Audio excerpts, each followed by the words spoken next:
the best way to make a difference. Remember that was in the 80s, how to make a difference. Make a difference. Well, what is that? Everybody's making a difference of some kind or another. So it doesn't really say what kind of a difference that would make. And we can see a lot of differences being made. But if we really look at it is how can you best contribute to others while staying centered or right there in your own beingness and not jerked around emotionally. We don't have to be jerked around in deep emotions that are fear and pain and suffering based, if you want to call it that, and give that power over you when that has to do with oftentimes just deep self-pity or fear. And then there's the tears of love. Now that's a whole different area, you see, a whole different thing. But how the best way then to make a difference is for you to share with as many people as possible what you've come to realize. Maybe your resources, those links that other people can follow and do, but to just put it out there, not concerned about how many likes or dislikes you get in any way, shape, or form, because that's not what it's about. And to encourage people to also to share that then in a sense with others, because we have such a great system right now and an urgency to use it now. And in that sense to give, so it's like whether it's all of the thing with child and human trafficking and organ all these really ugly things, and I'm not even going to talk about, but when you start to look at it, I know, and we need to know what's going on. And then what is the best thing we could do to make a difference is to give people knowledge and back it with the knowledge that is validated and that people can do their own research. Well, see, most people, they're too lazy. They don't want to do their own research.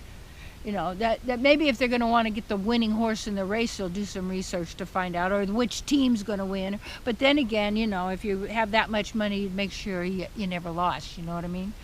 So how you make the biggest difference is also not losing it yourself. And that's the challenge, that when you are sharing information about what actually is happening in the world that we know is not in a divine way, in the sense of kindness and love and generosity for all living entities, animals included, people of all ages and bodies and nationalities and all of this, and then to really have people do their work in consciousness by sharing then all this knowledge, and where people can get the steps or help them in returning, coming back to, and staying in themselves, rather than allowing themselves, their energy system, their being, is to develop all of these emotions and suffering and all of this to living entities, whether it is a hologram or a virtual reality, or it's living entities involved in this sort of thing. And all of that, and what we're working for now is that we work for the protection and health of the children. We work for of women, of men, of animals, of it's not even working for their protection, not at all. You're working for their good. And when we do that, when you put out the information, you want to also not be attached to whether people receive it or not. And a lot of times what we do is we hold back on being who we are because nobody's going to like it. Well, there's going to be a lot of people who don't like it. Because what? They get triggered because they're attached to their beliefs, rather than just having an open mind. So that's interesting. Okay, that's something. So maybe I'll look at that. Maybe I won't. But when you close yourself off like this, and then we're actually not making a difference, or in a loving, empowering way, an enriching way with others, because we're not like why I came out with sharing about vegetarianism. And vital health. How do you want to be really healthy? Well, find out what health means. It isn't some mystery. It's made a mystery, like legalese is made a mystery, so you really don't know what you're signing when you sign at the bottom of, say, sign, which you can't even read the print. So you're giving your signature and all of that. So how we can also make the greatest difference in others is having made the greatest difference with our own selves as to who we are, rather than who we thought we were, who we think we are, who we think we should be, what should be, and this and that, to actually really start dipping into the wellspring of divine nectar, you see, that is with each, that we are each part of. We're little nectar pieces of sweetness. We are divine pleasure. That is our nature. And when we're not feeling the pleasure, is we're trying to get what we already have, so we're having to pretend we don't have it and show the emotions to show how miserable we are because we don't have that. And then also agreeing to realities that support those ideas and those concepts of what you think reality and truth is. And then we think, I'm going to make a difference that way. No. You might say a liberated soul, or these are just words. It's such a great joy to be around other living entities who are pretty much in touch with who they are and being that, and the animals, and being in touch with them, the birds, of this, of that, tuning in to what is really life. Not just existence, but life itself. And that's you, and that's me, and all living entities. And to make the greatest difference is to, that's why cow care is so important. Because cows, real cows, with that raw milk, organic milk, I'm telling you, it is greatness. Makes everything. You go milk and honey, not meat and honey.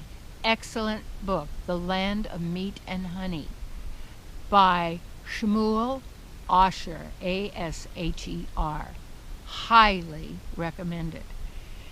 And how can we expect to live in divine peace, harmony, beauty, and magnificence forever when we have left the power of the now and brought in all of this stuff that's just stuff, letters, symbols, words, rules, laws, blah, blah, blah, all this, and put that in the spot called God. So now you're my God. You determine my life. You determine what I do. No.